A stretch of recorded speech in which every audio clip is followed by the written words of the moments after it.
আসসালামু আলাইকুম। গত ক্লাসে আমি দেখিয়েছিলাম আরএম লিস্ট দ্বারা মূলত কি বোঝায়। তো আজকে আমি যে জিনিসটা দেখাবো সেটা হচ্ছে আরে কিভাবে ফাংশন ক্রিয়েট করতে হয়।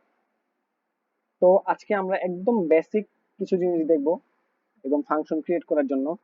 তো আমার সাথেই থাকেন। প্রথমেই ধরেন হচ্ছে আমরা একটা ফাংশন ক্রিয়েট করতে যাই। তো ফাংশনের একটা নাম দেবো আমরা, যে ধরেন সাপোজ দিলাম যে হচ্ছে মাই ফাংশন।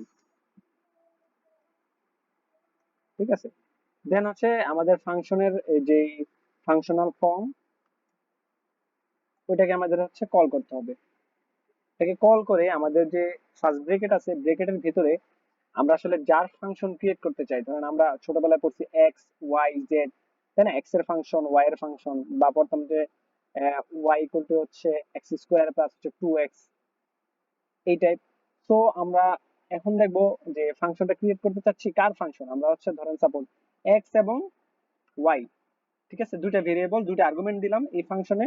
দুইটা ভেরিয়েবল আমরা ডিফাইন করলাম যে, এবং একটা হচ্ছে এক্স, একটা হচ্ছে ওয়াই।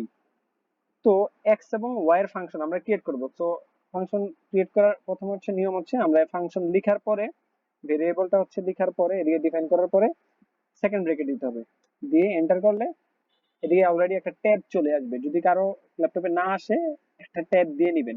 ঠিক আছে, দেন আমরা হচ্ছে যেই ফাংশনটা ক্রিয়েট করতে চাচ্ছি একটা সমীকরণ, ওই সমীকরণটা লিখবো। ধরেন সাপোজ আমরা জেড ইকুয়াল টু লিখলাম যে 2 × x plus 5 × y minus x square.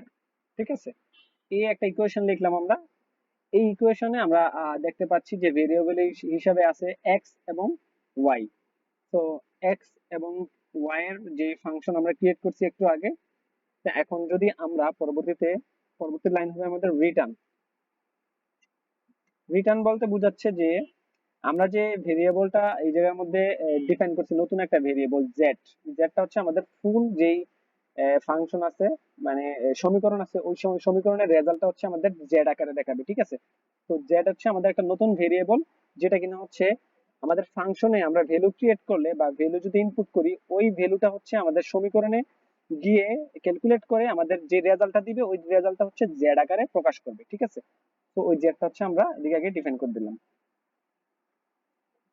দেন আমরা আমাদের ফাংশন ক্রিয়েট করা শেষ। ঠিক আছে, তো আমরা এখন ফাংশনে ভ্যালুটা দেবো, আমরা ভ্যালুটা হচ্ছে এড করব, দেখি কত আসে আমাদের। ফাংশন ভেতরে আমরা ভ্যালু ক্রিয়েট করলাম হচ্ছে 4, 5, মানে এখানে হচ্ছে এক্স এর মান 4 এবং হচ্ছে ওয়াই এর মান 5 দিলে হচ্ছে আমাদের জেড এর মান কত আসবে সেটা বলে দিবে। আমরা প্রথমে হচ্ছে এটা রান করে নিলাম, ফাংশন রান হয়ে গেল। দেন এই ফাংশনের ভিতরে আমরা যত ভ্যালু এড করব, রেজাল্ট আমাদের ততই দিবে। রেজাল্ট আছে 17। তার মানে হচ্ছে আমাদের এই যে জেড এর ইকুয়েশনটা লিখলাম আমরা, জেড থেকে হচ্ছে আমাদের এক্স এর মান এবং ওয়াই এর মান 4 এবং 5 এর কারণে হচ্ছে আমাদের রেজাল্ট আসবে হচ্ছে 17। আর এভাবেই আমরা যে কোনো ধরনের ফাংশন ক্রিয়েট করে আমরা বিশাল বিশাল যে ইকুয়েশন আছে, ইকুয়েশনের মান বের করতে পারি। আর ফাংশন মূলত ক্রিয়েট করার আমাদের প্রধান উদ্দেশ্য এটা, যেন হচ্ছে আমাদের ক্যালকুলেশন ছোট করে নিয়ে আসতে পারি এবং হচ্ছে বিশাল বিশাল ক্যালকুলেশন যেন খুব সহজেই আমরা করতে পারি। ধন্যবাদ সবাইকে।